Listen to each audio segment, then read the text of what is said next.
You are about to listen to Only Fools and Collecting, a podcast for those who like a good moan about figure collecting and don't mind naughty words. Hello, Peter. How are you? Sir, I'm very good, thank you.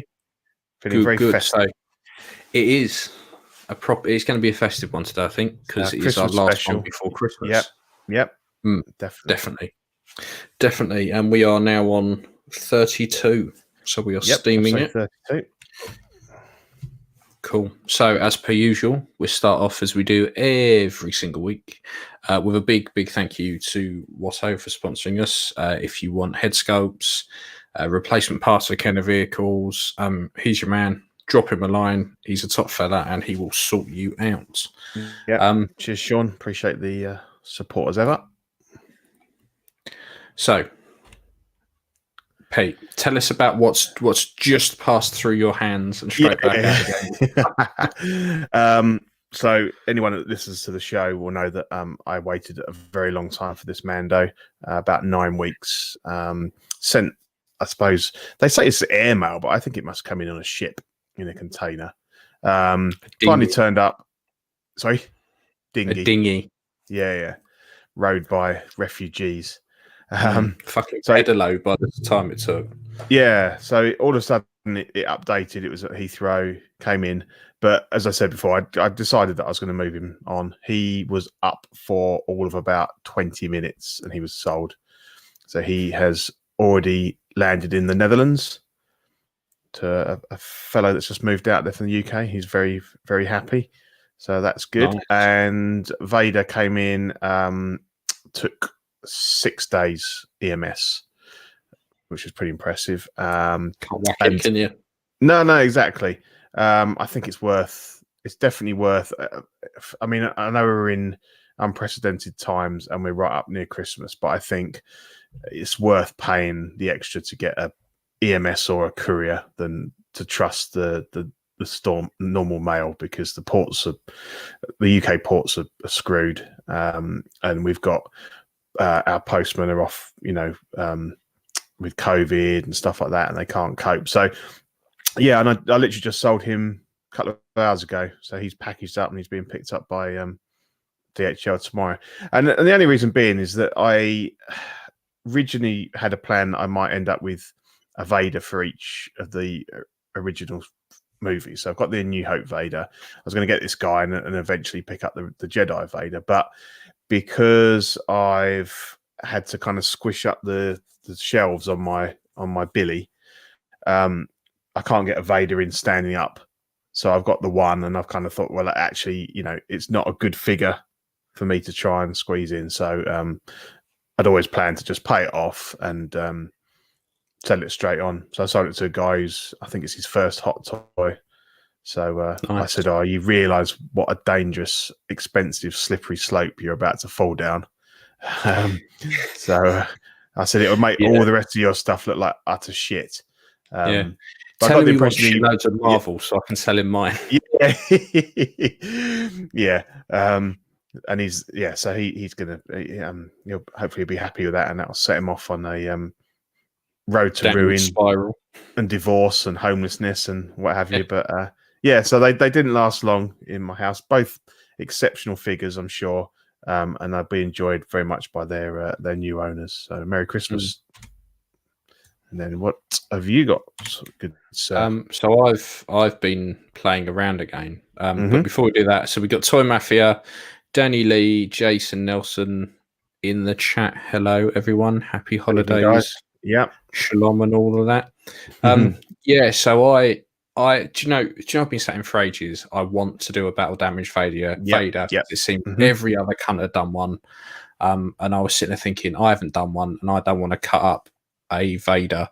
Well, I think someone put a post up saying I want to buy something Star Wars. What's everyone got? And people, I'm a vulture. I jump on those posts. I'm like, brilliant. I don't have to do any work. So a guy I dealt with loads of times had commented saying, I've got a Sideshow Vader, 80 quid, unboxed. And I thought, do you know what? Even if it's the New Hope one, doesn't matter. Yep.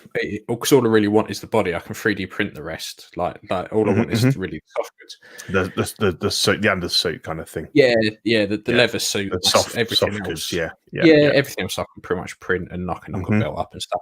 And he went, so I messaged him and he said, "Oh, it's the Return of the Jedi Deluxe one. It's loose. I've got the exclusive hand, so like the severed one. Yeah, I've got everything apart from the bases and the unmasked head." And I was like, "I don't need the unmasked head. Not interested in that. The bases, as much as I really like the base and the headstand that came with the mask and stuff, I don't really need it." I was like, "Not a problem." He said, "Oh, one of the tusks has come off. I think I've got it somewhere." I went, "Mate, not what I'm going to do with it, yeah, don't worry about it." So it turned up, and so my Hot Toys Vader has a load of sideshow parts on it because I think most bits of the sideshow Vader I think are better than the Hot Toys one. Yeah, like the nappy bit doesn't look like it's pissed itself. The gloves, I think the hands and the gloves you get are generally better. They're a lot softer. They're a little bit kind of bowed out at the elbows. Yeah, but you get so many different. You get way more hands with it for a start. Yeah. And I just think like the plastic bits on there are generally better anyway. And the way it all lights up without having to strip half of it down is quite handy. Yeah. But what I noticed, so I got it all. The helmet on the sideshow one's trash. Do not like it at all. It just doesn't look right. But I've 3D printed these battle damage heads, so I wasn't even bothered about that. But I took it apart because I wanted the face and the dome. So on my other Vader, where I've got the shore head that I 3D printed, I could have it holding it. So the Hot Toys do this as well with the Empire Vader. But I understand the Hot Toys one because the idea is that the dome lowers and you see the back of Vader's head. Yeah. You don't see that in Return of the Jedi, but what you get is this inside the head, right? That little head. But when I turn it around, nothing. Just this weird little knob bit, but it looks like a toe. So, it just makes me laugh. So I never throw that away. So I then set about it with a Dremel. And because I was just going to 3D print all the other bits and pieces, but I couldn't be asked in the end. I got a bit impatient. So I just took a Dremel to it all with the with like the cutting disc and then put it all back together, lock the arm off. And I'm trying to find, because you'll notice that arm is super shiny because I'm not battle damaging that because that goes with my Anakin. I was going to say, because I know you put out a post for one, but that's obviously not. You haven't got one yet. It's just nicked off my Anakin to finish it off until I can find a spare one somewhere. Because I don't even give a shit if it's the sideshow one. Makes no difference to me. But But what I have done in the meantime is another guy who I've done a few bits and pieces with. He's another 3D sculptor. He wants one of these heads, but a cleaner version. So I'm going to print him and paint him one of these heads, and he's going to print and send me a new robotic leg and a new robotic arm that he sculpted. So it won't look like it's nicked off of something else. It'll be a completely different thing. So once that turns up, that'll be finished off. But that's pretty much all I've had. And then where are you going to put him? Where are you going to display him? So at the moment, he's up here, and I've got the clean one with the shore head on, the Emperor in his throne, and then this battle damage one next to it. But I need to. I think over Christmas I'm having a good look at my collection and rejigging it and rearranging it so it kind of makes some kind of sense. Yeah. Because at the moment where I've been working on stuff and putting stuff in there, it's almost like a storage tank for when I do take photos. Like it just doesn't feel like a proper display.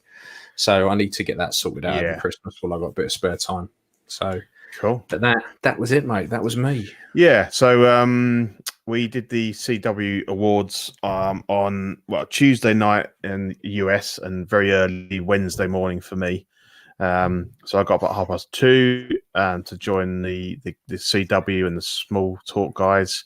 Manny, from Creeps and some special guests to go through the CW Awards. So obviously you weren't on the show, Ian, so I thought it'd be interesting just to kind of go through the winners and hear your thoughts on it, and like whether you agreed with it or whether you couldn't give a shit, or I was tucked up in bed because I thought I'm not doing that. I love no money.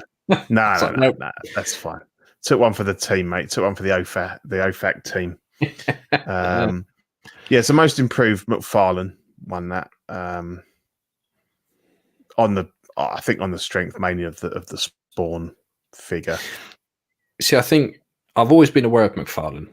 Yeah, but I think this year, for the first time in a very long time, have I actually been bothered and wanted to really look at it.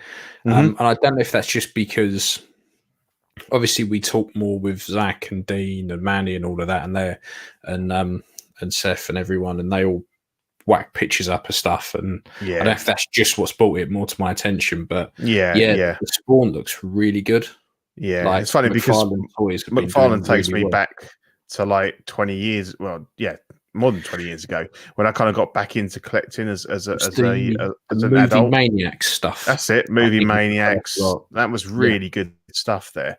And then he kind of went quiet. He'd been around still, but it went very quiet, and I obviously probably lost a lot of the movie licenses, and was still whacking out like the NBA figures and the NFL figures and stuff. But it's just funny that they kind of come back to the fore again. Now it's good. I think it's good to have another player in that sort of smaller scale field. So I went with Hasbro, but only because I've got a couple of the 6-inch Black Series Star Wars, which I really like, and I didn't really have any kind of reason to nominate the others. So Danny says you're a trooper there. 4 a.m. to present. Yeah. Thanks, Danny. Best overall Hot Toys. I think that was always going to be a bit of a shoe in there. I think that's a given most years now.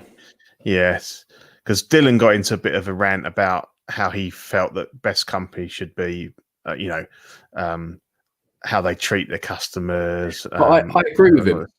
Yeah, I do agree with him. I think when you're talking, because all the other categories are very specific about certain aspects.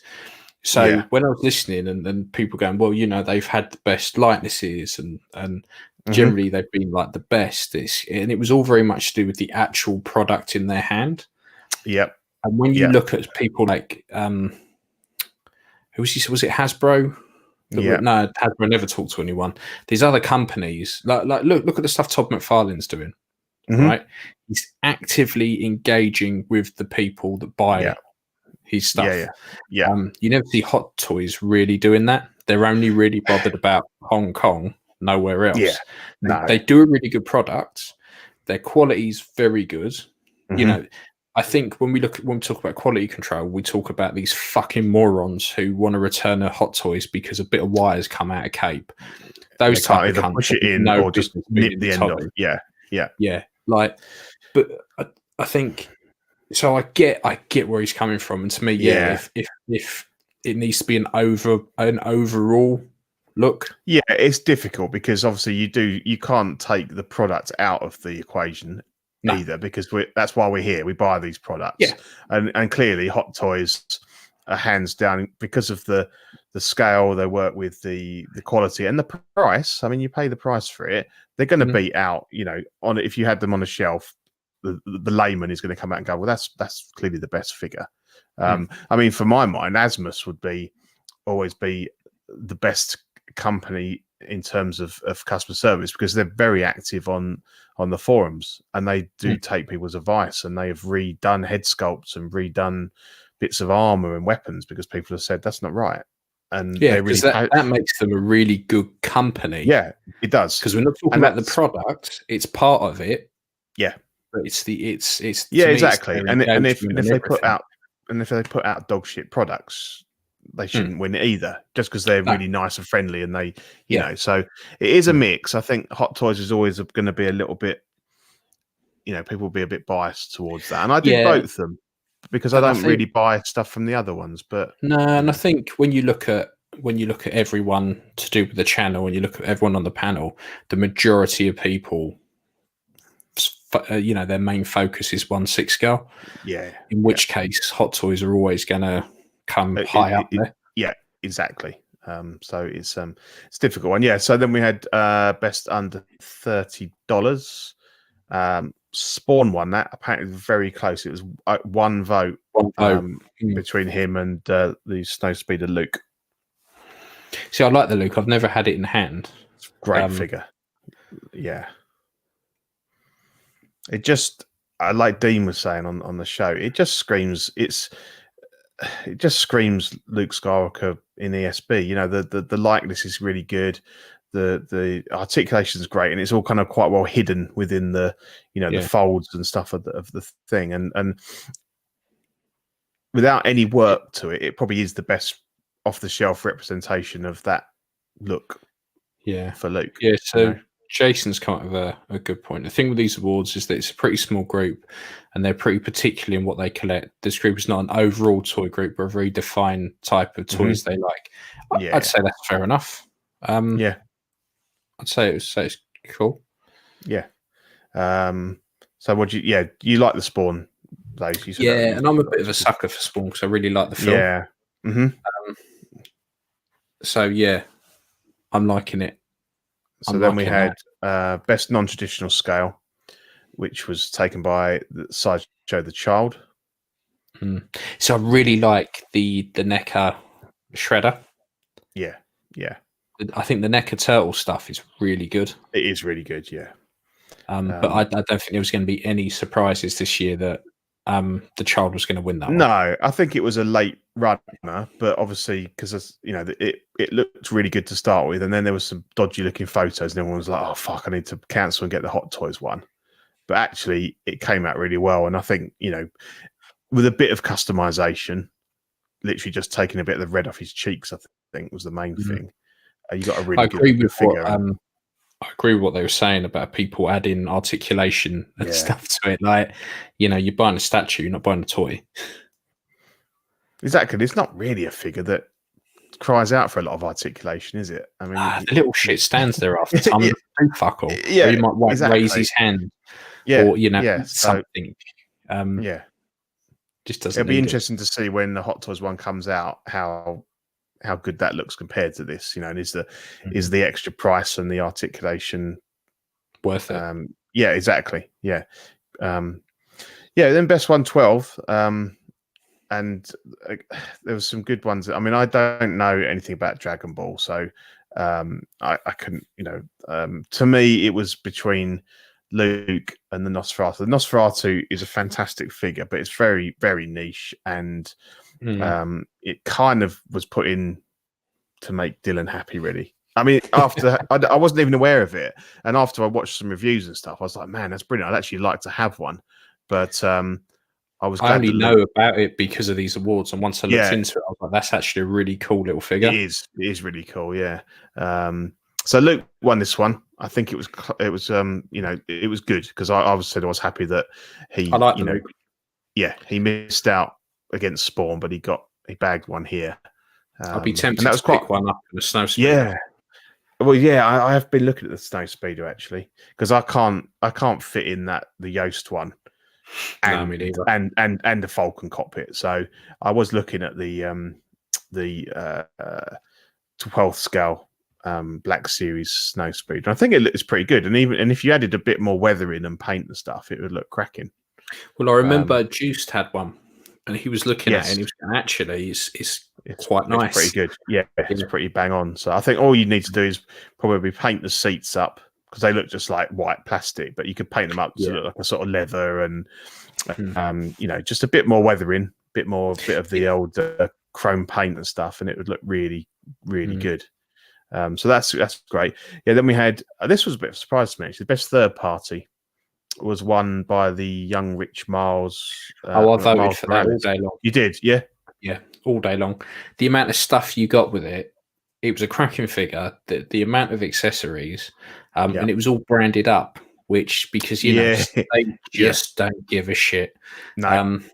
So yeah, that to me was, as much as I like the Power Rangers, I The thing is, the tank, not really that interested in. It's too big, and I've been bitten by big figures before. They're fantastic for a couple of months, and then they just take up too much real estate. They kind of define you have to define your display, don't they? They need to take over. Yeah. The only big style figures I would get now would be maybe a quarter scale Vader or something like that. Because that would or a Tauntaun. Yeah, something that it has to be the focus of whatever cube you put it in. Yeah. But yeah, and you know, the super mad Agent K, whatever the fuck it is. Yeah. I'm just not that interested in the film. No, I'm not.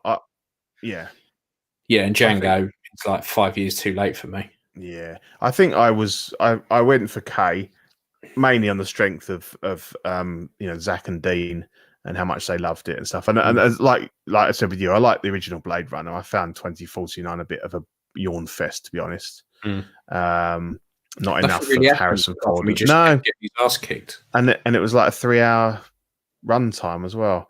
So that was a good one. And then we had the new category, the best head sculpt, which was won by Commander Cody.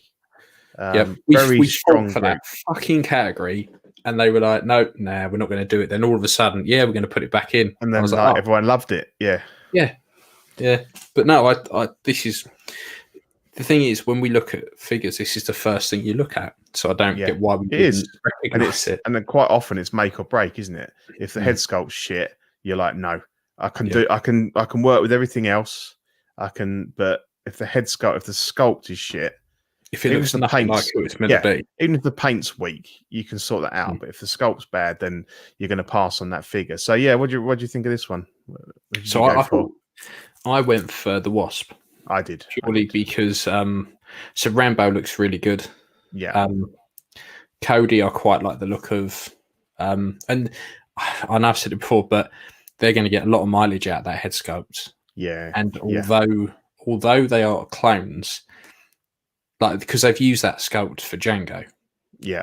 Thing is, there was a bit of a time difference between Revenge of the Sith and Clone Wars. Yeah. He was a lot thinner in Clone Wars. Like he wasn't so full of faced. Yeah. So it just doesn't look quite right that when they use it for like Django. I get, shaving the head and shit for Rex, and that makes perfect sense. The hand I thought was pretty good. Krennic I quite like, but just for me, the Wasp was just shrink wrap. I went Wasp. Yeah, I thought that was amazing. I think they, because I've got the standard hand, solo hand head sculpt, and it is a very good head sculpt. I think it was important to get a non-Hot Toys in there. And I think Rambo was the only real contender. You could probably argue that you could probably actually put a fifth Hot Toys in there that's better because of their paint apps and stuff like that. But at least it was. I think it was recognizing that other companies are getting there. They're getting closer with their likenesses, and maybe the paint's not quite there yet. But that was a solid release. That Rambo. That was. Yeah, I was tempted by Rambo, and I'm not a big Rambo fan. No, I'm not really. And then we had Best One Sixth, and that was. This wasn't a surprise. No, this was won by Mando. I think he probably only had. I don't know. It's difficult because Elita seemed very popular from the panel and the guys that are on there. And I thought it was very niche, and I didn't really know anybody that had her. But again, I think if you look at best figure, like we're not talking about how popular, but best figure. Yeah, Alita's got a lot going for it. You've got multiple clothing. The articulation's really good. The way they thought about the articulation's good. It's kind of hidden, so it always looks like it's meant to be because it's meant to be a robot. Yeah, the articulation makes sense. Yep. Generally, everything it comes with it could have come with a hell of a lot more because there was that's what Dean said, loads within the film, but I can see why that was in there. To me, like Krennic, I'm not a big fan of the figure. Like, although I was looking at one the other day and I was quite tempted. Thanos to me, Thanos just came out a bit too late. Like I was kind of over it all by then. But he's quite a good figure. It's quite imposing. The armor's been well thought out with it being magnetic. And the Mud Trooper is a great for me. The Han Solo Mud Trooper, is good because if you want a Mud Trooper, you've got a Mud Trooper. If you want Han, you've got Han. So it's almost a 2-in-1 figure. That's the thing. It's almost like it's irrelevant that it's Han because people just love it because it's a trooper, and a lot of people just display it with the goggles down and stuff, and so that's a solid figure. But I think Mandalorian had it all the way. I mean, the hype for that show is huge at the moment. It's in its second season, about to end tomorrow. Season finale, and like we've mentioned before, you've got it with a few little mods to the fat suit or a body swap. You've done some extra weathering in yours. It was really cool. It's a fantastic figure, and we both said that you can't take a bad picture of it. The worst posers, the worst photographers, it still looks bloody good. And that's quite an accolade for a figure. Yeah, because I've only done what I've done to it because that's just what I do. It's I've taken the body off of that. No, I mean I've taken the body off that and put it on Django, and it looks really good.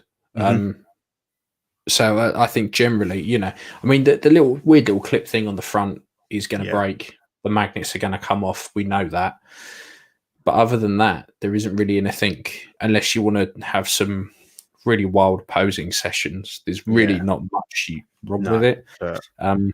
It's one of those figures you can literally just take it out of the box and just stand it there, and it still looks amazing from what I've seen. So like I said, I've never seen a shit photo of it. They all look good, and people can murder other figures. I mean, they can make them look absolute dog shit. But this guy's just got so much. I think just so much shelf presence, and So and then obviously he also scooped up Figure of the Year, which again wasn't surprising. It was nice to have Luke in there because I think traditionally it's always been 1/6, but there was a lot of votes for Luke. I didn't think he was going to win it, but it was good to see, representation of a much cheaper figure. I mean, they're 20 quid. You can't really grumble. You can't. A big difference to Mando that was it's 250, 300 quid. Black Series stuff so really good now.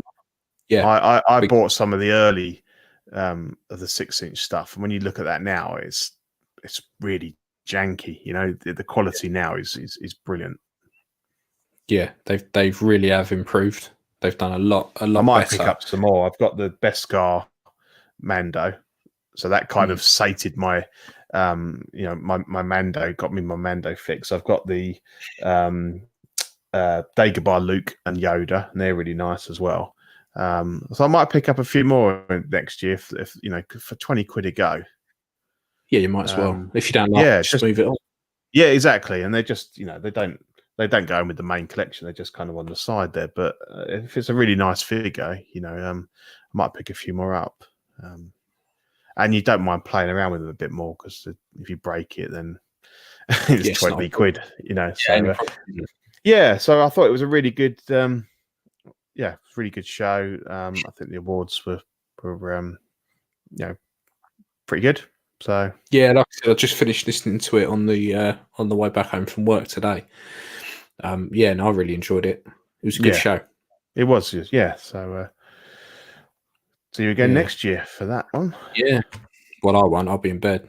Well, okay. We'll host it next year, and they can all take the afternoon off. It's a lot easier for them, isn't it? I mean, they just have to do it in the afternoon. They don't have to get up at silly bollocks in the morning. Yeah, exactly. Yeah, fuck that for a laugh. I like them. I don't like them that much. New releases. Take us away. Yeah, we only had 3 that we kind of clocked onto over the last couple of weeks. So we start off with the Hot Toys Far From Home SpiderMan stealth suit, the Night Monkey. Night Monkey, 240 quid plus postage. I don't think 240 quid is that bad. It doesn't really No. come with masses, but it's all right. It doesn't offend me. No, I quite like the stealth suit, but I'm just over Marvel at the moment. Yeah. I like the fact it's got the sculpt underneath, and that you can flip the goggles up, and I think that's cool. Yeah. So they're just gluing them to the head and not letting you. Yeah, no, I like that as well. And to be fair, you can tell it's Tom Holland under the mask. Yeah, you can. Yeah, it's strong enough. Yeah. So they've done all right. It's not offensive. No. And then there was the Hot Toys Iron Man 3 Midas, the die-cast version, for £321 plus postage. I just we spoke about this a couple of months back. Yeah, I just don't give a shit. And this was their shitty way. I just don't care. No, and this was what they chose for their 20th anniversary release, wasn't it? Hot Toys 20 years. Yeah, that's a bit lame. Well, the problem is, Howard Chan loves Iron Man, doesn't he? So those big key dates are always going to be marked. And there's a massive market for it still in Asia. Huge. They don't give a shit about Star Wars, do they? And no. And the thing is, the how these are made and the mechanics that go into them are still incredible. But I'm just not bothered at all. Yeah. Really. No. For 320 plus postage, that's a lot of money. Yeah. You got to really love gold. Yeah, or Iron Man. And then there was the Mars Toys Heisenberg clothing set for 130 quid. It looks really good. This came out really well. So the in-hand photos I saw looked really good. Yeah. I was quite impressed. It's just, again, I'm over Breaking Bad. Yeah, it was fantastic, and I'd probably rewatch it again. But it's never been one that I've wanted figures of. No, me neither. Just guys in clothes, really. I mean, I've tried to steer well clear of TV programs. Yeah, apart from Mando. Yeah, apart from Mando. I mean, anything that fits in with Star Wars is always going to fit in with a collection. Yeah, but that's why I didn't go balls deep into Game of Thrones and stuff like that. No.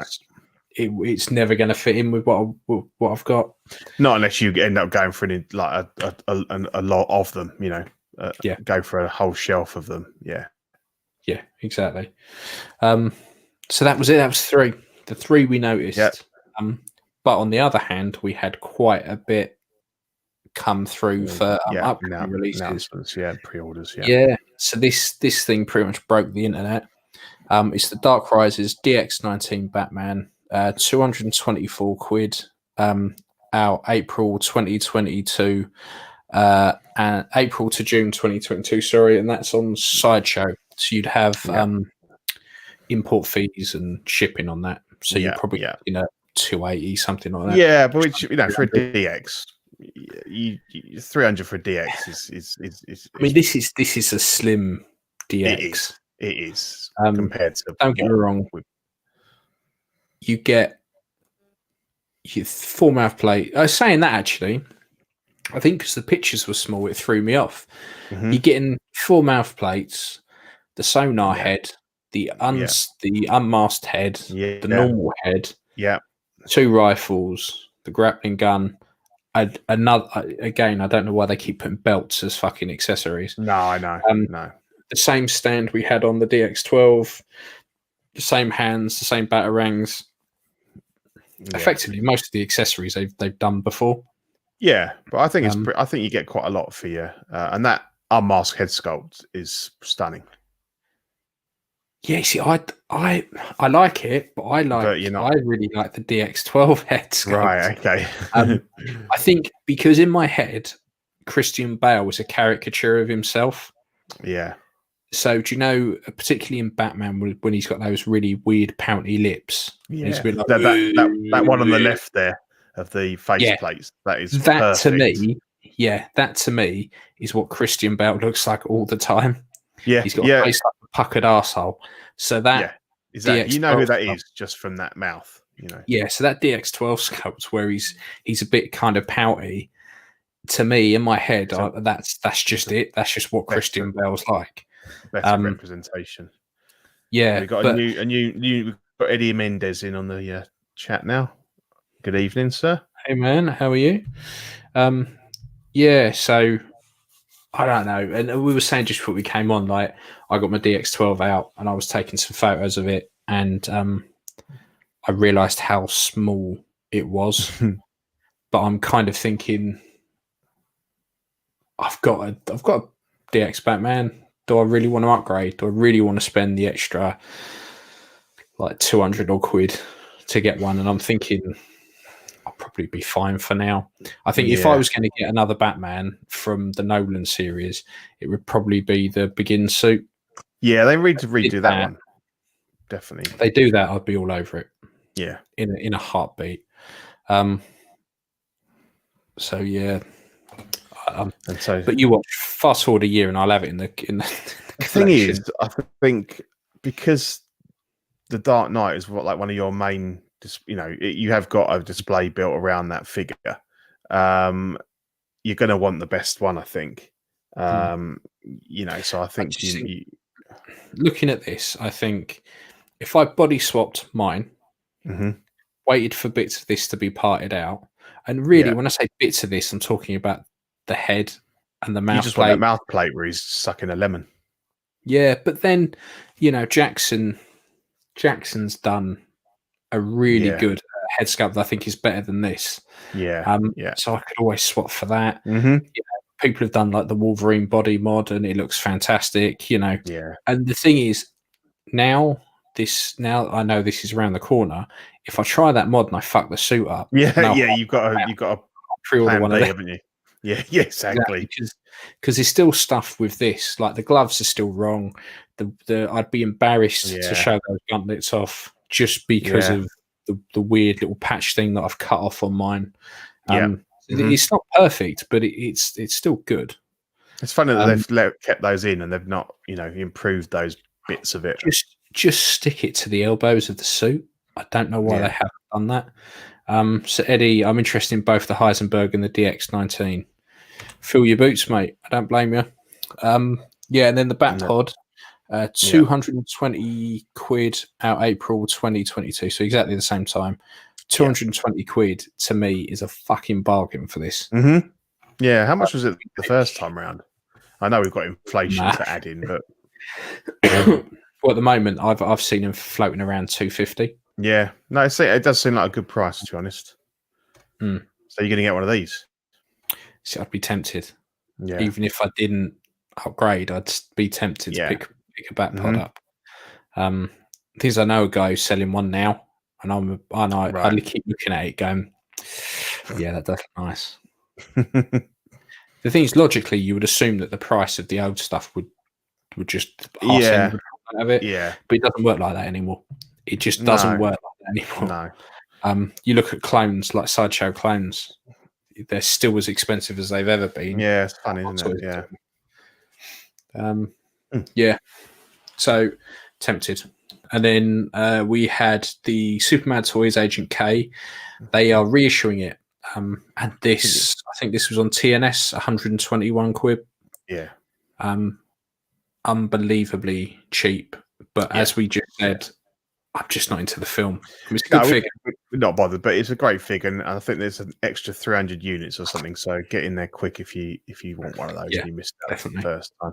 Yeah, definitely. And then Present Toys are effectively working their way through the custom. Tony Montana. This I like the look of. It's a weird colour to it. But this will set you back 116 quid at Q3 2021. I like the suit. I like everything about it, apart from I would have to repaint it. Yeah. It just doesn't look finished. No. It's a bit too plasticky. The neck, definitely. Yeah. The neck, the hair. Yeah. All of it just looks as though it needs a bit more depth to it. Yeah. But 116 quid, I can't really complain. No. And you can easily pick up well, it's a different suit, isn't it? But you could swap the suit round and get the big gun and stuff for the end scene. You know, if the sculpt's good, and the other bits. So, although the guys are saying that it should have come with a big pile of money like that Joker figure. Yeah, that would have been good. Yeah, because it just seems weird to give you like $6. Yeah. He's like, yeah, I can't. You know, what's he going to buy with that? Yeah, he's counting down the pound shop. That's what he's doing. Yeah.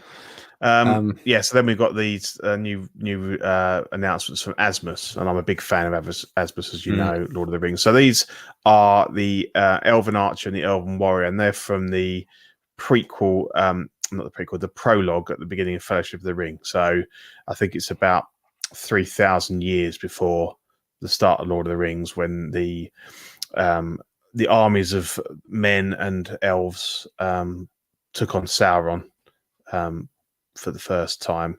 So they're kind of they're just basically they're stock troops. So they're not based on any particular actors. So they're kind of just gone for like generic face, because they think people want to army build these. So if you've got Elrond, you can have him flanked with these two guys. So they're essentially the same figure. They have different face sculpts. They both come with the long spear and the shield, which is why I put that picture in the top right. And then the only difference is that the archer obviously comes with the bow and the quiver with the arrows, and the warrior comes with the large two-handed blade. Because they're two different head sculpts, aren't they? Because I saw a picture of them. Yeah, they're different head sculpts. Yeah, they are different head sculpts. But so they're generic faces. They look really good. I mean, people are saying that bow isn't correct, because the bows in that scene are long bows, that are taller than the guys themselves. But yeah, they're not bad. I think they're about $200, aren't they? I think. Yes, 205. I think on that one. So I saw one for 156 quid. Yeah, so that's probably about right. About that actually. Yeah, because Asmus Direct on their website, I think they're 205, but that's with free worldwide shipping. And if you talk to them nicely, you might skip customs. So yeah, they're really good. I mean, I won't be buying them because they're a bit generic. They are generic, and I won't be army building these, but I would be interested if they bring out any other figures from that prologue scene. I would like to have a Isildur, who's the Danny. Yeah, I contacted them and showed them a picture of the correct. Brilliant. Nice one, Danny. And that's what I'm on about a decent company. They're fantastic. They are brilliant, Asmus. Yeah. Because the guy, apparently they're really lucky. The guy that's spearheading this line is an absolute. They're also sending you free art. Should point out to them. Fucking hell. It's nice. He wants to get it right. He's a massive fan, and he doesn't want to put out product that people go, it's not right, it's not good. And I think that really shows with these. So yeah, Dan, if you don't want it, mate, yeah, I'll be happy to take it off your hands. Yeah, I don't think that's going to happen. No, exactly. But yeah, that's cool. And Asmus, and they've got loads more on the plate for next year. The Smeagol Gollum, I'm looking forward to, and I will be picking up when they finally announce that. But yeah, Asmus, top company. So I like those. They're good. Cool. Yeah, and then so Cyberpunk 2077 released in the last couple of weeks. A very broken game by all accounts. But Hot Toys have previewed this Johnny Silverhand figure. Yeah. And as we know, Hot Toys have an amazing track record of actually releasing figures that they don't show the head of in the preview. So I wouldn't hold your breath, but I thought we should probably include it just on the off chance they eventually do release it. If they do, fantastic. I haven't played the game, so I have no idea what Keanu Reeves is like in it or what he does. But that's him. That's Keanu, is it? I have no idea. All I've seen is people building their avatars, and they've got peens on there and everything, and people getting banned off Facebook for showing pictures. the custom creation on it is meant to be really in depth. Yeah. So people have been making long length and pubic yeah, hair, and someone made a realistic version of Squidward from SpongeBob, and it will haunt your nightmares. Like, and then really? Do you know the old guy from the meme where he's sitting there and he's I saw that. It was he's doing that weird smile. They've done him, and it's just weird. Very cool. Very cool. So that was that one. Power take us away. You're the Power Rangers fan here. Only the other week I was saying how much I quite like the Power Rangers figures, and then 3-0 have turned around and gone and announced them. So you can get these for £420 for the set, which are now this is what I thought was quite good. So it's $420 for these plus the Green Ranger as well. Okay. So why is he not in this pick? Because he's not part of the court. In the first season or so, it was only these, and then the Green Ranger joined. These are £100 each on their own. Like, that is ridiculous. That is, stupidly cheap. The only thing I don't like about this photo really is that the Black Ranger's pose, where it just looks like he's going, "Look at my axe, look at it." They've not done well there. The others. No. Yeah. So it'd be interesting to see what these are like compared to the Ace Toys ones. But £100 fully licensed. I was like, yeah. I suppose because they don't come with face sculpts, do they? So there's no cost involved there from licensing and stuff like that. So that's got to cut it down quite a bit, I think. Yeah, and these are out September to November 2021. So not that far away, to be fair, in the realm of toy collecting. So yeah, I'm keeping an eye on these. Cool. I am liking that a lot. And I'm also really liking this. Yeah, it does look good. I've always wondered what Stifler would look like as Gambit. And Sideshow have answered with their Gambit at £240 October 2021 to December 2021. I quite like it. I think you get quite a bit. A lot of hands. Yeah. I mean, you're going to want that with Gambit. Yeah. I'm really liking this, and I think their X-Men line at the moment is really strong. Yeah. Very comic book, but I'm liking it.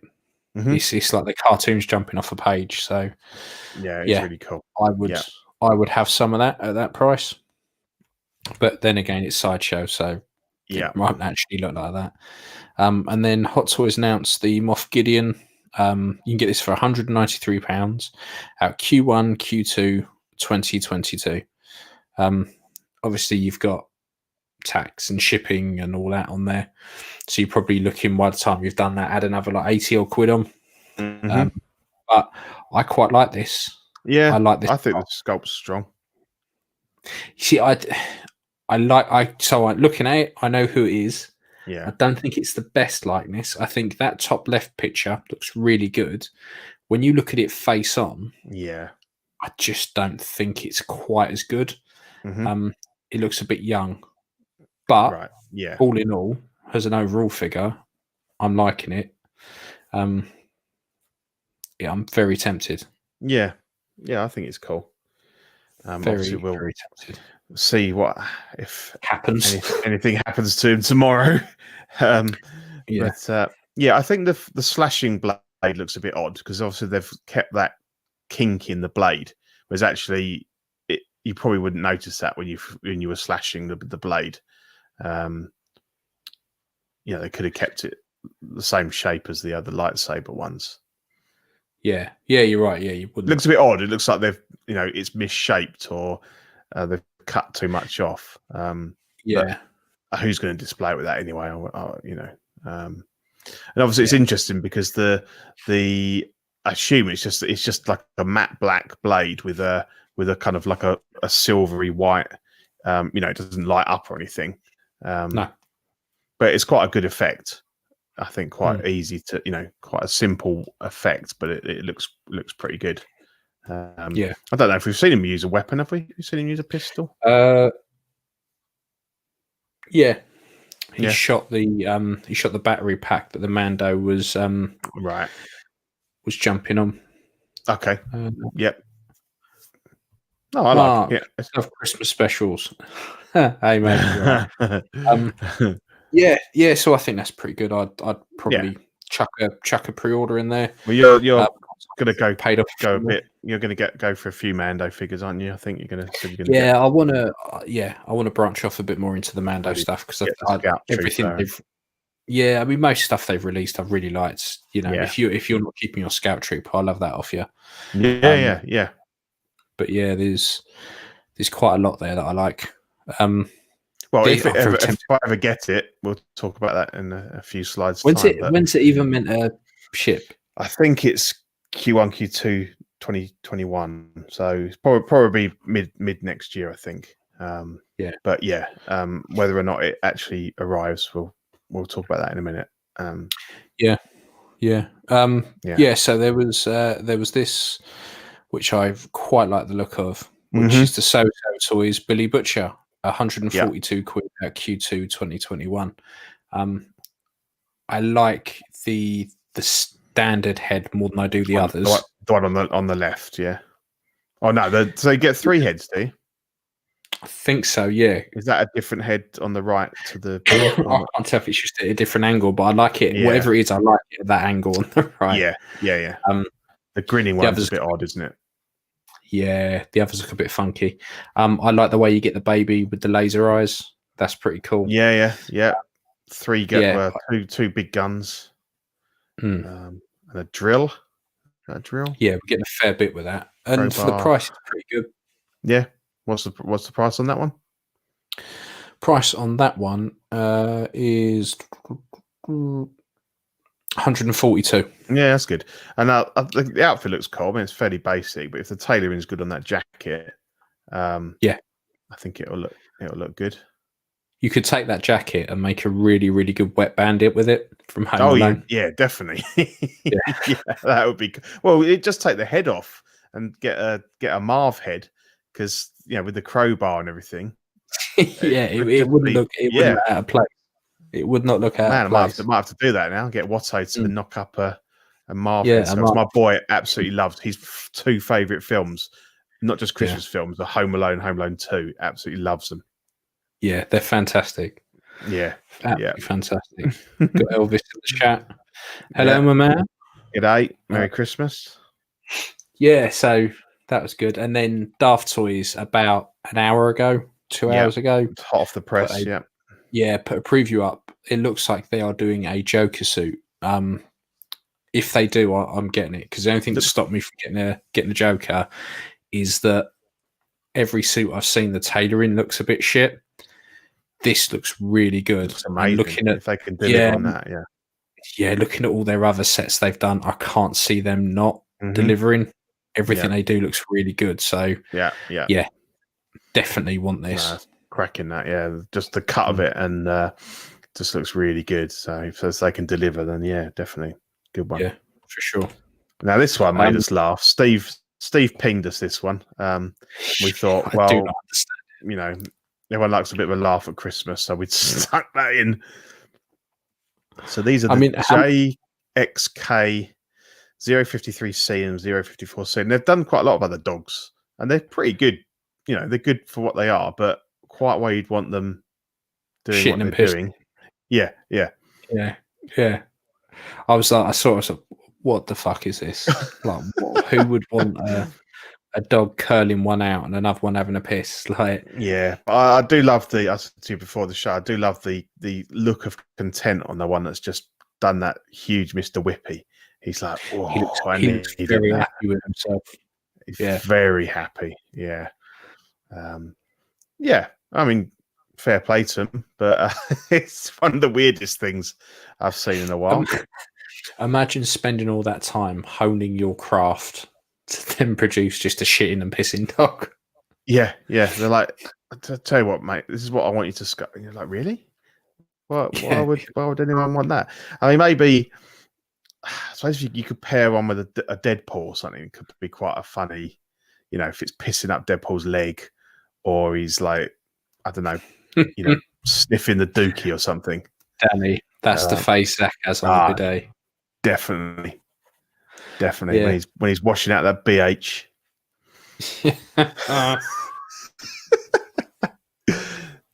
So yeah, I've got no idea when they're out or how much they are, but they're hilarious. Yeah. Okay, and then we had some sad news, and this was in the last hour or so. Passing of Jeremy Bullock, who was the original actor that played Boba Fett, and I guess it was his voice before they redubbed it with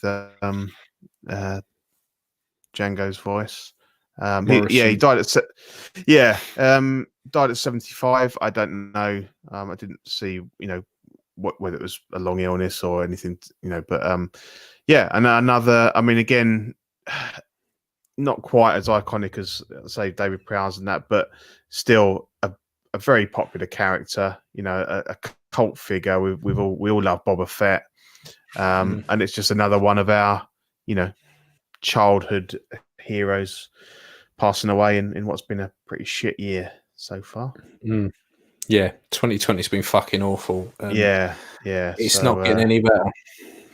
Rest in peace, Jeremy. Apparently he was really, really active on all the, the conventions and top bloke, and he only stopped doing it recently because of his. I suppose I did read that he had ill health, so it's probably just the culmination of that. But everyone legend. I know that has met him at conventions and stuff says he's a really nice guy. Yeah. So condolences to his family. Yeah, and then staying on Star Wars, we've been treated, Pete. I know. You talk about how as a little boy, if you were told all the Star Wars stuff you were going to get, I would just shit my pants and pass out.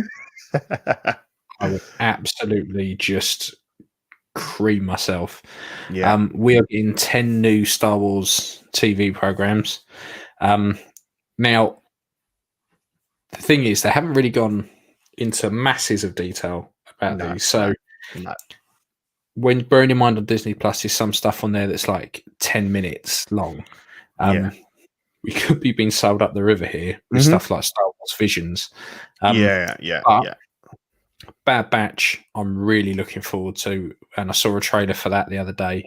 Yeah, looks really good. It looks like it spans between Episode 3 and A New Hope. Okay, so you've got the death of the Republic, and falling in line with the Empire. So I'm really looking forward to that. Obi-Wan looks fantastic. That's the jewel in the crown, I think. We've all been waiting for that one, and to have it officially announced, and knowing how awesome Mando's been, this is going to be fucking amazing. I'm really looking forward to it. I'm quite looking forward to Rangers of the New Republic as well. Okay.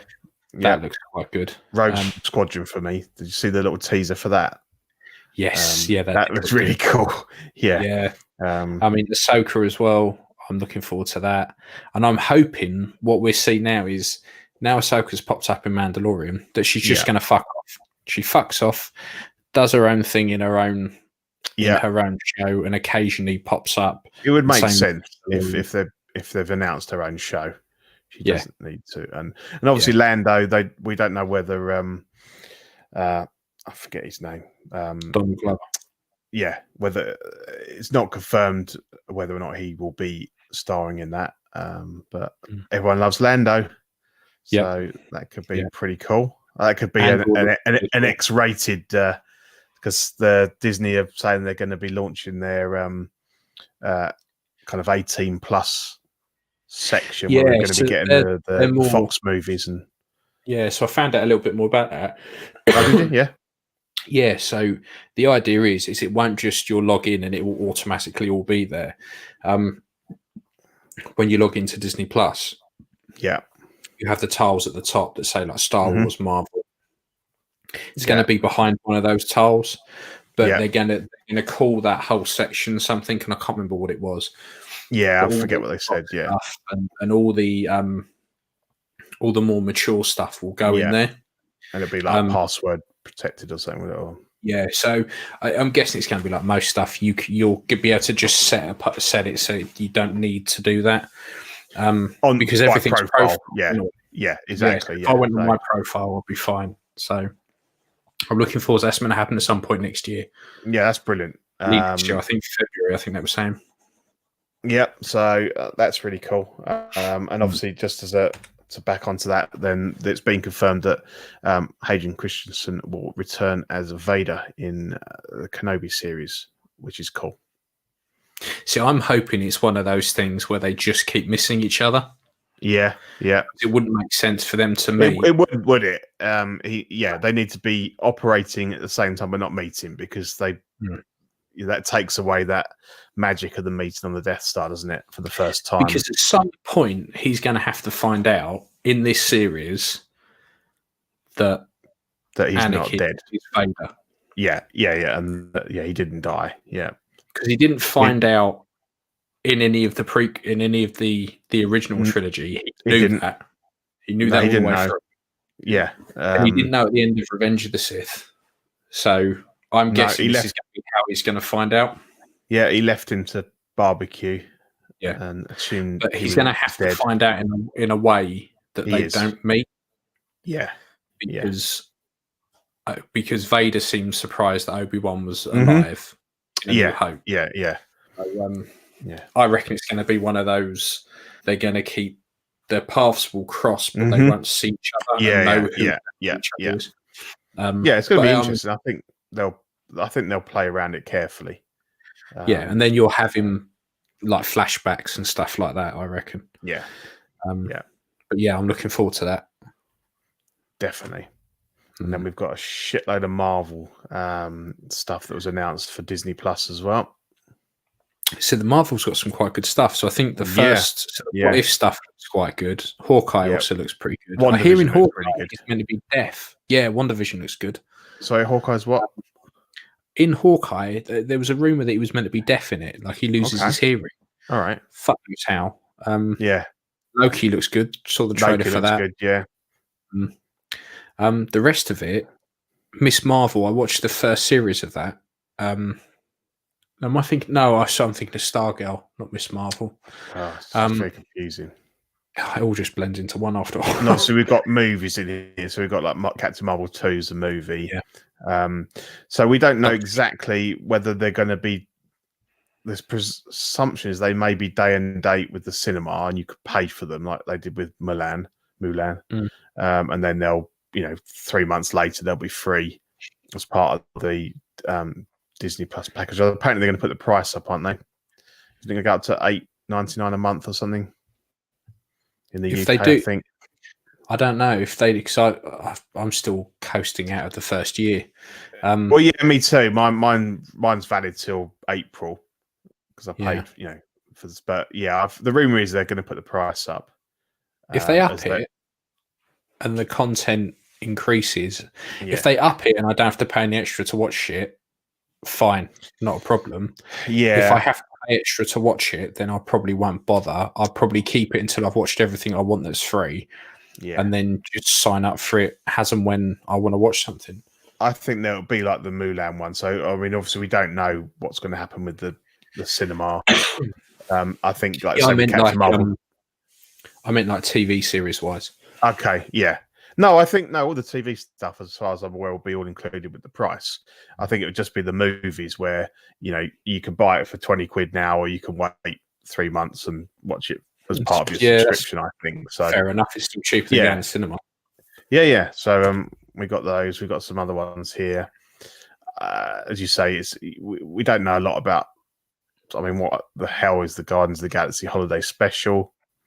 Because there's a third Guardians film, isn't there, in the making as well? Yeah, Iron Heart's the Iron Man stuff, but that's Woman, I think. Yeah, and then you got Thor is going to be Natalie Portman as the new Thor, isn't it?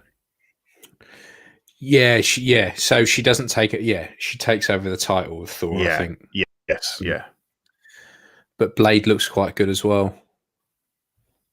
So yeah, there's some decent stuff there. I'm looking forward to it. I think there's going to be some decent stuff and some not so good stuff, and obviously Fantastic Four.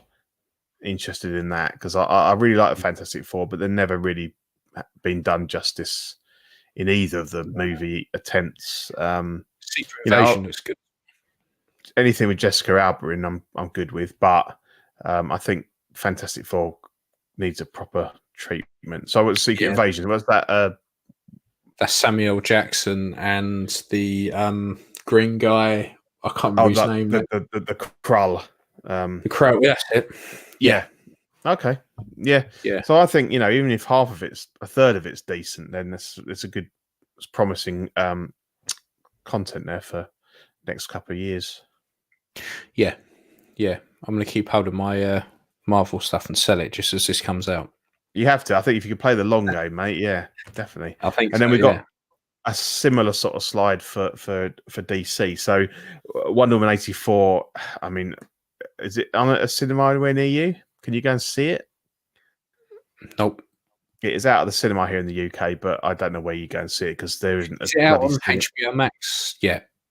No, they get it on Christmas Day. So it gives me a little while to get Cody working then. Yeah. It released here in the cinemas on the 16th, which was yesterday, but fuck knows who actually could see it because there's not a cinema open anywhere near me. No, me neither. And then we've got so all of these, as far as we're aware, will be on HBO Max, possibly with a cinematic release at the same time. But obviously that's for our American friends. I don't know we haven't got any streaming option with this. I'd imagine if the deal's with Sky, they'll pop up on the Sky store. Yeah. And you'll have to pay to watch them.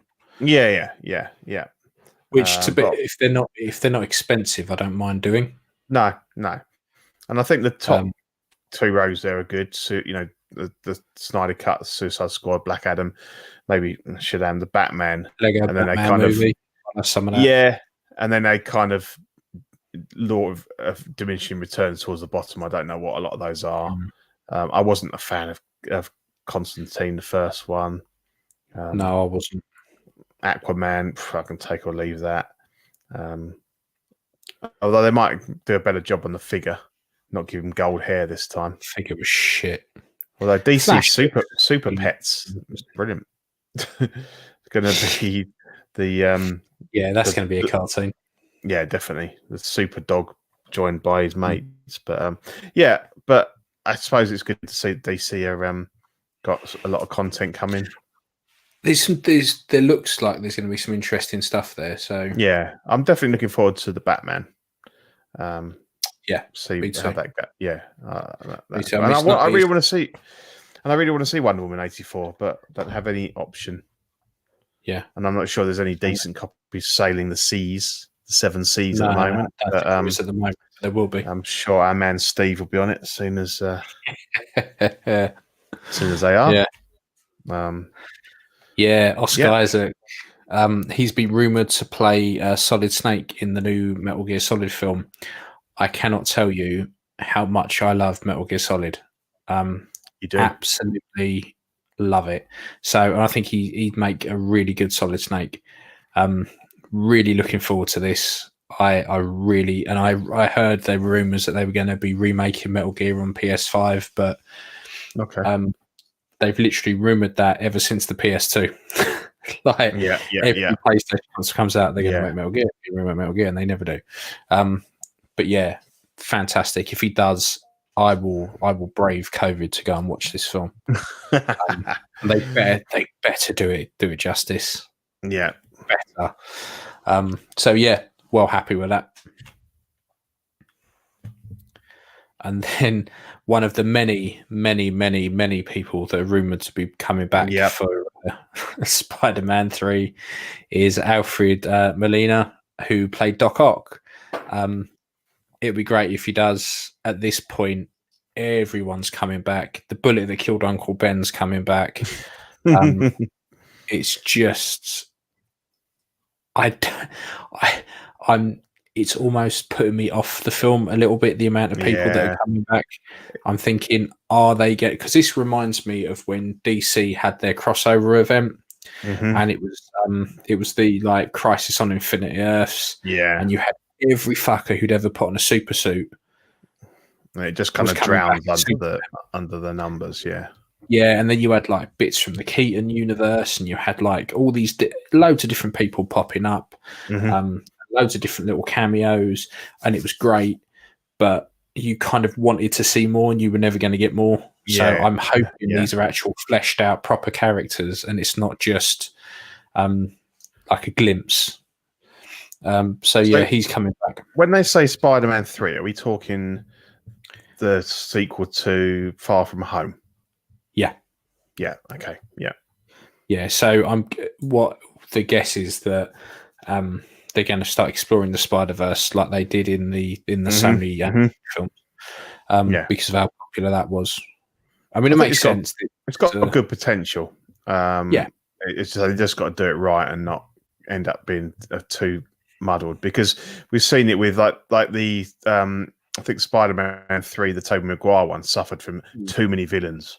You know, Batman and Robin, shit film anyway, but too many villains, and you know, you need one or two really strong villains, and if you have too many, they kind of just wash themselves out. And they're all such big characters that if you don't give them the proper amount of time, it just doesn't work. No, in the slightest. No. So it'd be interesting. That's definitely interesting news, and it's one for you, mate. Oh yes, this flashed up. Evil Dead the game. Now, there's been Evil Dead games before, and they've all been single player. They've ranged from okay all the way up to quite good. This looks a bit like Dead by Dawn. Yeah. Was it? No, not Dead by Dawn. Daylight, something like that. There's another one you mean where you have to survive through the night, and it looks like that. Which the trailer I saw, it looked quite good, but it didn't look as though it had a single player. Okay. I'm hoping it does have a single player, because I'm not a big into playing online multiplayer games. No. And you know, you want to play as the main man himself, carving stuff up. You don't really want to be playing as just anyone else. Yeah, exactly. Yeah, I mean, there were lots of other characters from the TV series and the films, but I want a proper Evil Dead game with a proper single player, and I'll be happy as pig in shit. So what is it? Is it like a third person? Kind of third person. It looks third person. It looks as though from the trailer you're at the cabin and you've got Deadites attacking and you're surviving, kind of thing. So hopefully, touch wood, they'll do it right. I'm tentatively excited on Very that good. one. So we got a few shenanigans this show, which we haven't had for a while. No, it's all been very quiet and well behaved. Yeah. So this first one is a company called Toy Origin that popped up on some of the groups, and this guy so he claims that he paid for a figure and it was in stock. So he bought it, added it to his cart, paid for it. Then he gets an email saying that your order's going to ship in like 3 months' time. And he's like, "What the fuck? It was in stock." So he emailed Toy Origin, and they pretty much came back saying, "You've got two choices. You can either you're more than welcome to have your refund, but you ain't getting the 10% back, which is a deposit amount, because this is a pre-order, or we can just guarantee your order and you can have it, but you're not getting it till 3 months' time." And then which I thought that was reasonable. Fair enough, right? Because I think there clearly was a misunderstanding. It clearly was a pre-order that he's bought, thinking it was in stock when it really wasn't. But the bit that was a bit shitty was this line saying, not sure why what date you received the figure would be relevant anyway. It's a toy that sits on a shelf in most cases in a display. So whether you have it now or you have it later, what difference does it really make? To each their own. Cheers, Paul at Toys Wonderland. It's like he's shitting on his own business and saying the stuff I sell is shite and crap and doesn't matter. Well, it's just... And this is the thing. So next episode is a pre-recorded episode, and we've got Lee from The Good, the Bad, and the Robots, right? Yeah. Really top guy. Really nice fella. He's a collector first, and he understands collectors, and he gets why it's important.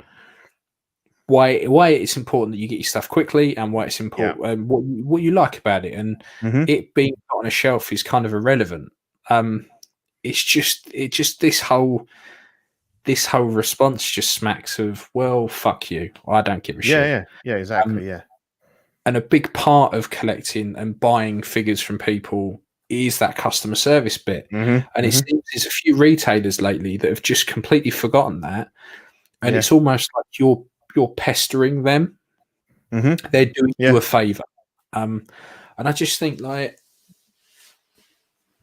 now the whole world knows this because it's posted on all the groups.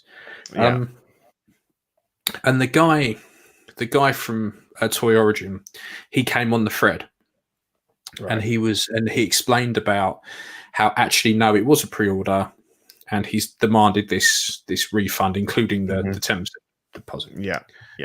If he'd only just placed it, it shouldn't be a problem. No. It shouldn't really be an issue. But he's well within his right to say, no, I'm not going to give you back the 10%. But it looks like he must have placed the. I don't know how he's done it, but he's fucked up somehow. The guy has ordered it. But all the way through on the thread, it just appeared like I don't really give a shit. No, and you know, and Lee was quite honest because we talked about, you know, obviously Lee's very active on the groups. And he said that, admittedly, he'll have a little bit of banter with people, but he knows that every person that he talks to online is a potential customer, and he knows where to draw the line. And you know, the customer service is very important, and you need to realise that they are your bread and butter. And you know, especially if it's actually your full-time job. I mean, Lee's got a job as well, but these companies are people, you know, you need to expect that you're going to get some stupid emails and, you know, pestering and stuff. But that is, I mean, you take people's money, and it's a lot of money for these figures. It's not peanuts. Then you know, you have to be a little bit more diplomatic, I think, the way you speak to people. And obviously, because it is such a tight community, the minute this gets out, there'll be people that say, I'm not going to use them anymore, or I'm not going to buy anything from them. And it is going to hit these people's pockets. Yeah, big time. You know, they're not big companies like Hasbro that can suck that up and go, do you know what? Fuck you. I don't care. There's very tight, like we heard from Lee, there's very tight profit margins on these figures. And the thing is, you know, you'll get people messaging you, and you know, I've put up with my fair share of idiots who will message you asking for the world and are quite unreasonable. You've always got to try and maintain your cool a bit. But yeah, this just jumped out at me, and I was like, what is going on? Because again, we had it the other day with a customizer, didn't we? Yeah. It was just it was Star Wars dioramas, wasn't it? Something like that. I don't know. It was. Yeah, make custom dioramas and basically having to go at people for messaging and going, "Oh, I haven't got time to." You know, the more you send me, the more I'm going to be delayed making stuff. And there is and like Yoast is the same. Yeah, but he does it in the right way. It says, look, you know, I will happily answer all your emails, but obviously, you know, every email I answer is time that I'm not spending on the R&D and the quality control and stuff. So, but this guy was just like, you know, fuck you. kind of thing. You idiots! Why ask me a question like that? You know? Yeah, like it was the most obvious thing in the world. Yeah. And it's not to some people, and you've got to appreciate that. Like we've been collecting these figures for a long time, so we know the ins and outs. But there is going to be people where it's their first ever Hot Toys, and they're well within their rights to ask questions if they're paying 300 quid for something and they don't know the brand and all that kind of thing. People have to be a bit aware of that. Not everybody's a seasoned collector and an expert in these things. Like the guy I sold the Vader to today. That was his first Hot Toy, and he was asking me a lot of questions and stuff, and I don't mind because I want to sell that figure. And even down to kind of like messaging Dave and saying what are the dimensions of the base and stuff like that. And I don't mind doing that, and I know I'm not doing it. It's only once in a while I'll sell a figure, but I don't mind doing it because there are going to be people that are new and they don't know what they're looking at, what to look out for. So so and then obviously we had the drama with the So Toys. We had the Butcher figure there. I think their Facebook site went down, didn't it? And the assumption was that they'd been called out by their Facebook, Instagram. They effectively completely disappeared off social media. So the assumption was that they'd been given a cease and desist order. Because there were rumours last week that the mob doing the Freddie Mercury figure was them, and they were lining up another company and stuff like that. They kind of disappeared for about a week. Then all of a sudden, another Facebook page, Facebook page popped up, and they're back and business as usual. So I'm not really sure what the crack was there. They were there 1 minute, gone the next. Now they're back. So it's just a bit of a weird situation. But we've had this before, and the next one's a bit like that. So we've had this thing where the third-party market's got really big now, hasn't it? And the quality of the figures these companies are churning out are really good. The turnaround times are a lot quicker than the big names where you're going to have to wait 2 years. The prices are very good, and I think it's funny because we talked about it on the pre-record show that people will be able to listen to on New Year's Eve, and saying actually, these companies aren't really competing with the big boys; they're complementing. So they bring out the tertiary characters, the sidekicks, the advisors and stuff. So in some ways, you can get that the company that owns the rights, could have an issue because obviously they see it as missing out on revenue. But I think the other toy companies, in some ways, it benefits them because it could increase the sales of their figures. If people can go, I can get the DX19, but I can also get Lucius Fox, and I can get this and that. So we've seen direct competition. No, but we've seen a lot more attacks and these cease and desists, and quite recently, whether they're genuine or not.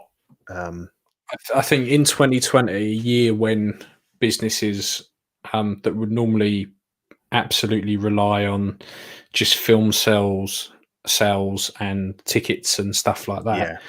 I think where they're trying to claw back all the money they can from anywhere they possibly can, merchandise and stuff like that is probably somewhere where they probably didn't have time to focus as much. But now So I think they probably got a load of really bored lawyers sitting around. And they've started to notice stuff like this. Unlicensed.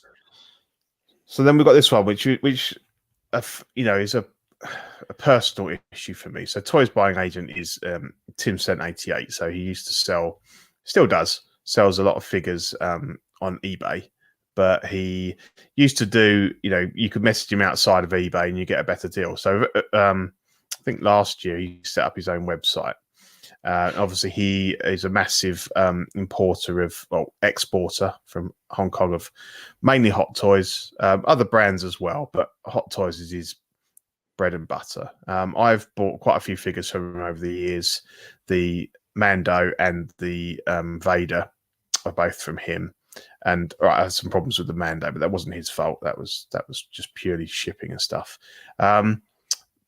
I'd noticed this, but for some reason or other, I didn't, because I check it most days to see what's on there, and something seemed a bit off to me, because normally the first row of on the homepage is all Hot Toys, and I saw these other ones. I thought, he's just got a slew of these kind of Japanese robots and stuff. And then someone pointed out on Facebook, well, hang on a minute, there's not any Hot Toys. All the Hot Toys have been taken off of the website. And then obviously then the assumption is that, again, that was some kind of attack from possibly another website that's looking to kind of become the number one exporter of figures from Hong Kong. So it's not resolved as yet. His site still has no Hot Toys on it, and people said that he's gone.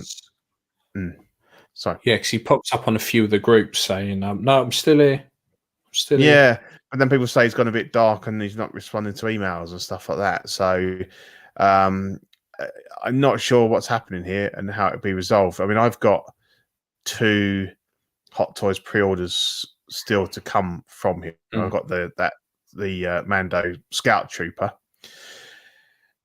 which I'm not bothered. I'm not too bothered about. I mean, if I get it, then I'll probably sell it to you. But I've got Lando there as well, and that's a figure I really want. And I reached out to Lee, Good, Bad, and the Robots, and he's all sold out. But I said, if you can get hold of another one, I'll quite happily, pay the deposit on that. If I end up with 2, I can move one on. Yeah. But none of the pre-orders have been cancelled. They're all still there. So if I log into my account, they're still there. So it may just be that, he's just gone into hiding and he'll come back up, put them back up. But I don't know. He's not come out and said what the reason is. And I just think it's a bit pathetic if it is sabotage from who we think it might be, because this guy's been doing this for a long time, and they're a bit of a new upstart, and there's enough business for all of them. I don't think they need to shit on each other's doorsteps. But the thing is, we never know, because this happens all the time. Yeah, every couple of years there's retailers that pop up and then they have a bit of a spat and they all hate each other. Then the next minute they all like each other again, and no one will ever know exactly what's gone on. But it just seems a bit weird. But what is he actually doing wrong? Would the nothing. Hot Toys even have an issue with it? He's going and buying them, and then he's reselling them, and he's making a decent amount of money on them. I mean, a Hot Toy is going to say, "Oh, well, no, if you don't live in China or Hong Kong, you must buy from Sideshow." I don't get what he's actually doing wrong. Nothing. I don't think Hot Toys have said anything. No. It doesn't make sense for them to do that. Just intrigued to know what happened that he felt so strongly about it that he had to take them down. I don't know, but again, we don't know that, do we? No. We're just assuming at this point. But it just seems strange. I don't know why. It can't be that cutthroat. It really can't, because there's that many people doing it. Yeah. And again, they all use the same website template, so that it's obviously it's not like they're spending money designing their own web pages. No. It's very bare bones, and yeah, it's obviously like you're going to a domain and you're just you're filling the page with your content. Yeah, and we all know it's one guy with his army of people that go and queue up and buy these and stuff. It's in that respect, it's not a company, but I still don't see what he's doing wrong and what anybody accused him of that made him scared enough to take it all down. But I hope it gets resolved, and I hope it's all back up, because obviously I really do want Lando, and I'm sure I can pick one up, but I really want the speeder. I really want the Scout Trooper. Yeah, exactly. and a lot of the UK buyers use Tim's sense, so there's a lot of people with a kind of vested interest in this to see what happens. But yeah, hopefully it'll be resolved. But it's a bit of an odd one, and as I say, as of today, it's still as it was. There's no Hot Toys on there. Yeah, it's strange. Very strange. And then we have this is a strange one as well. So Sideshow have sent some emails out. It's been on the groups about their reward points. So their reward points now will only last a year, and then they expire. Right. For me, I've got with Sideshow. I pulled a Django Fett last night. I've got Snowspeeder Luke and the Beskar Mando. So I could probably use my points from the first release Mando on the Beskar Mando. Yeah. Because you've got to use them. They're only active 40 odd days after your purchase. Okay. So I could use them on that. Not a problem. But after that, I'm fucked. All my other points are just going to expire and die because I've got nothing coming out within a year, not within the 12-month period. Saying that Django, I might be able to on Django, but it effectively means that to use your points, you're going to have to keep pre-ordering and have to keep paying. Now, I'm playing devil's advocate here because obviously we got Brexit, which means if we come up with a new trade deal with America and the tariffs change, that 40 quid on a 200 quid figure import might be a bit more. I mean, it might be a bit less. We don't know. It might be a bit less. I mean, that was the hope, but I don't think it's gone. Can't see it. Nothing got agreed when Trump was in. No. Apparently, he was more pro Brexit than Biden. So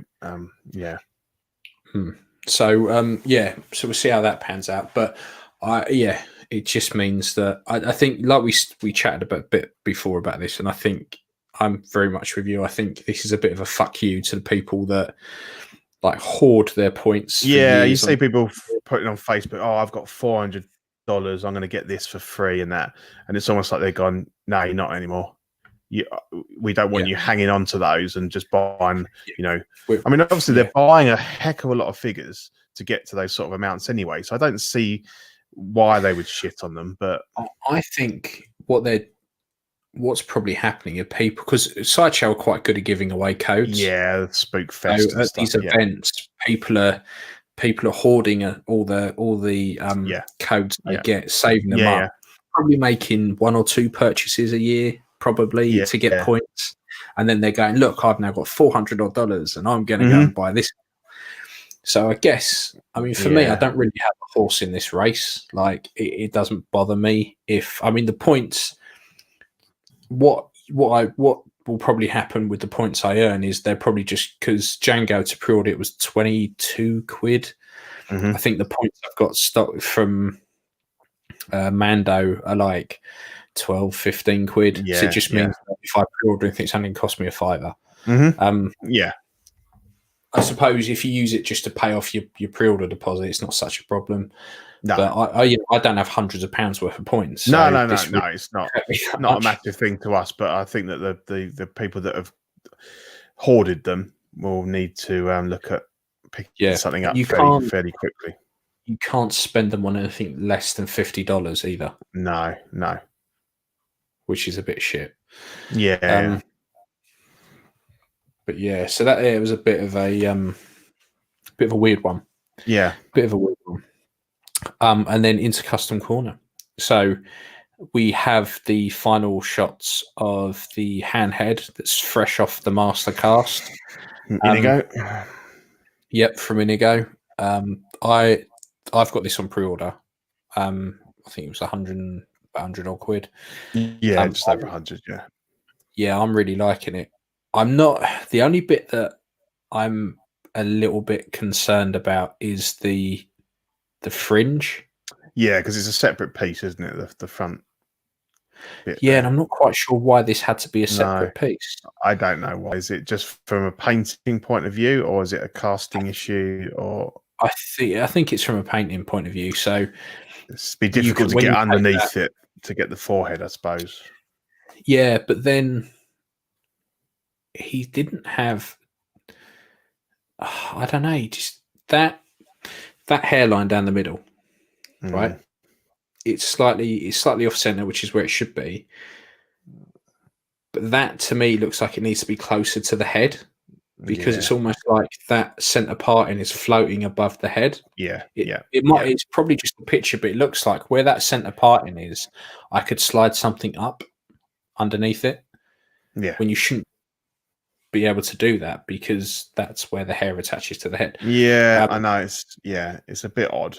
You could probably, the paint job, you could kind of minimize that effect, but yeah, it does look a little bit. Yeah, and I do think that's probably just because it's not painted. It just looks.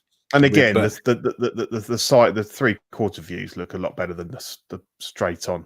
The hair, anyway, it kind of disguises that a bit. So those two photos on the right look on, and he does the best Harrison Ford sculpts. So I'm looking forward to this. It will go straight up on my hand, and it'd do for an Empire or a Return of the Jedi hand. So I'm quite looking forward to this.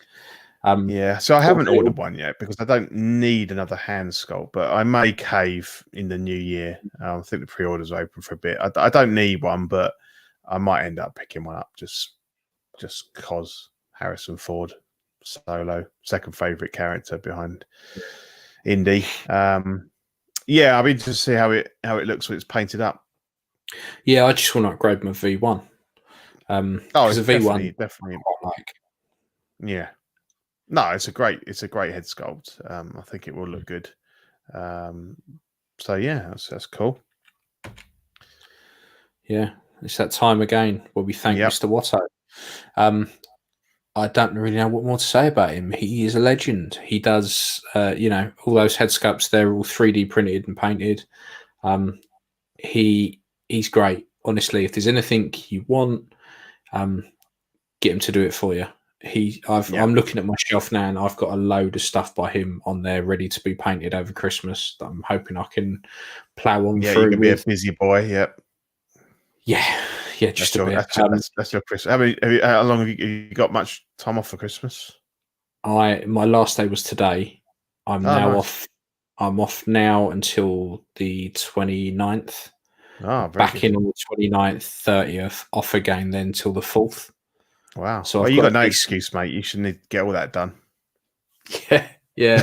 So see, what I wanted to do was have everything, all the stuff I was doing for Watto himself done, all the Patreon stuff done, all the odd little bits and pieces, like the odd commission that's come in, done.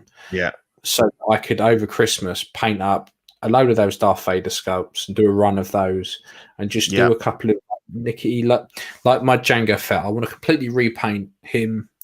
All those little bits and pieces I've been meaning to do for ages. Look at these thigh pieces for Mandos, figure out the chrome on them. But I just haven't had the chance. Work's been so hectic, I just have not had the chance. So I'm always playing catch up. It's like I need to paint this because it's my dad's birthday beginning of the month. I've got my present. The John Wayne thing. Yeah, so I printed him that John Wayne. Yeah. It's been sitting there ready to paint for a good 2-3 weeks. Mm-hmm. I ain't getting it done till after Christmas. I just don't. No, it just ain't going to happen. But yeah, I've got loads of stuff here by Watto. Malls, animated malls that look pretty cool. He's even done for the indie fans. This is your one, Pete, and I need to get one from him. Yeah, this is what I'm looking forward to. Oh, Miriam Ravenwood. Yeah. As far as I'm aware, the only 1/6 fucking moron, 1/6 version of that I've ever seen. I think Snyder did one. But it's more because this is like the Nepal look at the beginning with the plait and stuff. Whereas I think they did one with the hair down to go with the dress, but it wasn't very strong. It wasn't a great sculpt, and I've never been tempted to pick it up. And I think getting hold of, if you went for that look, getting hold of the dress and that would be really difficult. Whereas I've put together the outfit. So I'm just looking forward to getting that from you, mate, in the new year sometime. Yeah, so I've also got ready for Rex when he pops up. animated Rex. I mean, his animated stuff is fantastic. Yeah, like, yeah, that's hands down. And like your paint job on it, like that, the Rebels guy, fantastic. In the middle of there, I don't know his name. So Rex, he sent me over this kind of pissed off looking one, and then there's a really pissed off looking one. So again, like I said to you, what I wanted to do was have an animated version next to next to the real life version, like just the head. So yeah, I've got quite a bit there, which I'm quite looking forward to. That's cool. Right, so time of the show when we're going to thank our Patreonies. You guys are legends. You contribute very generously to the show, helping us improve with our equipment, paying for subs, bits and pieces for StreamYard and stuff. So yeah, shout out to Ben Porter, Griffin Campbell, Sean Fear, Ian Seeby, Rennie Mendes, Eric Mariscal, Quinn Aguirre, Leo Hernandez, King Louis, Mark Pearson, Dan Lee, Denny Martin, Stephen Crett, Jason Nelson, Big Fern, King Zachary V, Caesar Mariquin, Eddie Mendez, Eric Ruiz, Mario Cortez, Stephen Purchase, Sean Yahtzee, Scott Bradley, Jesse Contreras, Stephen Maria Stanley, and Lord Volditort. Thank you very much. Merry Christmas to you all. Hope you get everything that you wish for. For anybody that's interested in becoming a member of our Patreon, 3 tiers, Sweet Angel, lowest one, you get a new sticker every month, and that'll be from any of the shows, and you get access to Ox After Dark replay. So at the moment, anyone can catch it live, but if you don't, then that unlocks the replay for you. So like Crispy, the middle tier, you get a certificate signed by Zach and Dean, and Zach will help you out with figure fixes. And top tier, What a Guy tier, you get a poster, you get 2 lots of stickers, so you can send them to a friend. And our very own Ian here will paint a sculpt for you, 1 per year, and you're responsible for postage either way and any customs charges that may be applied. And the December benefits are the window cling, the Detective Dean button, the Christmas card, and the holiday sticker. So that's what's coming to you guys. Cool. If you want to take us to the rest of the network. So we have on our network, we have Auction, which is done for this year, so you won't get fuck all from that. No. Collecting Weekly, which is the main mothership. Collecting Rarities, which is Rainer and the rarer side of life. Small Talk with our boy Dylan, who's flying the flag solo at the moment. The Joy of Hobbying, which is tinkering with Zach. Only Fools and Collecting, the best of the best there. The hallmark of quality there. Solid. You've got solid. You've got Collecting Comics, which title kind of suggests it's about comics. After Dark, which is the seedier side of Zach and Dean. It's just them two having a good go on each other, which is why it's behind a paywall. It's kind of the Collecting Weekly only fans section. Then we've got Creeps R Us, which is the scarier side of Collecting with Manny. That is us. That is the network. It's a great network. It's a good good how team the of, network. There's a great team of podcasters on there. It was nice to kind of get a few of us together for the awards show. It's always difficult for us here because of the time difference. The other guys pop on and off of each other's shows quite a lot. A bit more difficult for us here, but it's nice once in a while. I gave Dylan a bit of a ribbing because he's a bit of a moany old woman. So me and Dean ganged up on him a bit, didn't we? And he was like, I'm just glad he remembered your name. Yeah, I know. Well, he's all right. It was Damien that had the problem. But have you watched After Dark yet? No. Well, the problem is by the time I wake up and by the time I get to actually sit down and watch them, they're gone. So I've probably only seen a handful of After Darks. Yeah, but you should get. I must have. I think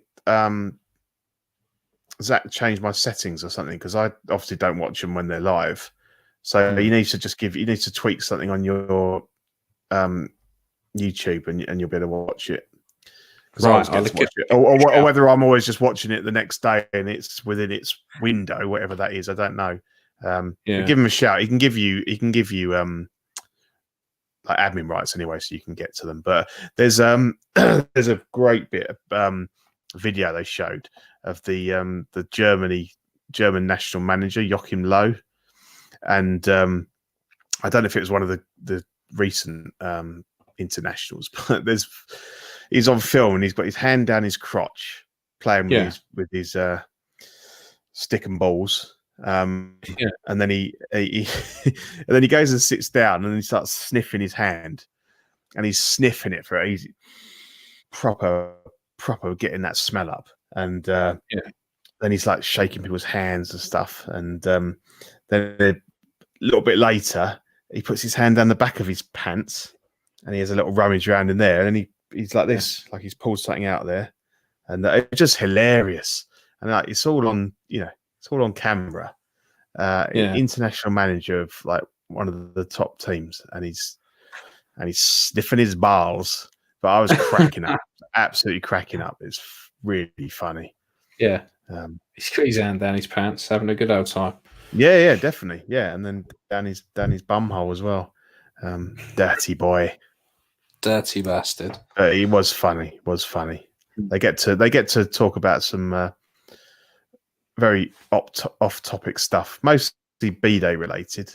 But yeah, that tickled me. I thought it was funny. I had a little laugh at that. After Dark, the B-Day show.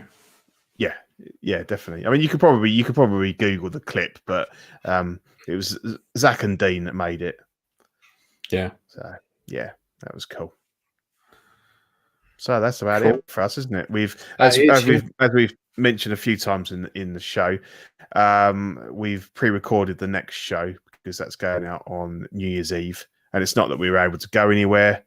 We'll probably all be tucked up in bed, but we just thought, with potential for internet outage and bits and pieces like that, and people might actually want to spend some time with their families. We pre-recorded that. We've got a brilliant guest, Lee Ward from Good, Bad and the Robots. We have a little interview with him. He stays with us for a bit, and it was a really good show, wasn't it? Steve was on there as well. So this is our last live show for 2020. We'll put that one out New Year's Eve, and then we'll be back live on the 14th of January, I suppose. Yes. Yeah, thereabouts. Yeah. Is it the 14th? Something like that. 2 weeks after the 31st. I think it'll be the 14th. Yeah. We'll be bang on. 14th. We'll be back. Yeah. So, wish you all a Merry Christmas. We probably did it in the pre-record, but as we're live here, I hope you all have a great Christmas. Hope that COVID hasn't, been too much of a shitter on you, and you're all good and all healthy and surviving. And let's hope that next year's a little bit more pleasant.